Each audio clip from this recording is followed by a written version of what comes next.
You've been reading through the letter. What are some of the highlights? Emily, lots to talk about here. Lots of interest to J.P. Morgan shareholders and people elsewhere. Let's begin with the one thing about J.P. Morgan that has fascinated us all for the past year, the London whale. You would expect Jamie Dimon to tackle this in his letter to shareholders, and he does very directly. First, I should say, apologizing. He's done it before. He's apologizing again for the London whale trading debacle that cost J.P. Morgan in excess of $6 billion.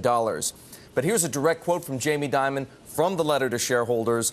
The London whale was the stupidest and most embarrassing situation I have ever been part of.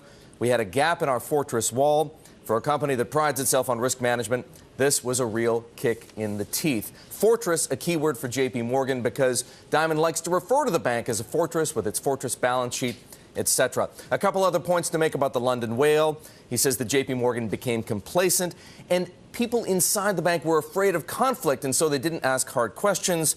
He says, however, that the bank has learned from its mistakes and managed to claw back $100 million of pay from those responsible for the debacle.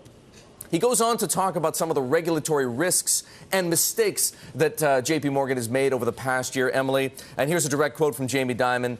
We received regulatory orders requiring improved performance in multiple areas, including mortgage foreclosures, anti-money laundering procedures, and others.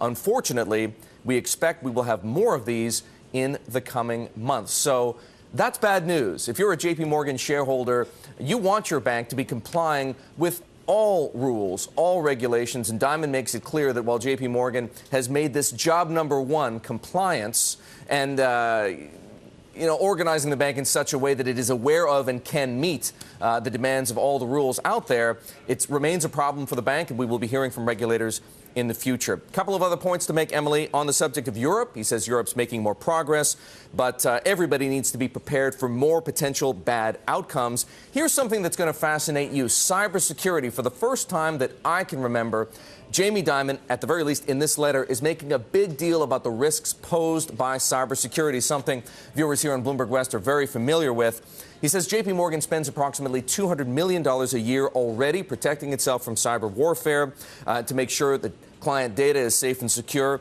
He said the number, that value, $200 million, is going to grow dramatically over the next 3 years. Already the bank has 600 people working full-time on this issue. Again, you can expect more. He's met with President Obama and other CEOs to talk about it and has concluded that the government is in the best position to help corporate America defend itself against the threats of cyber war.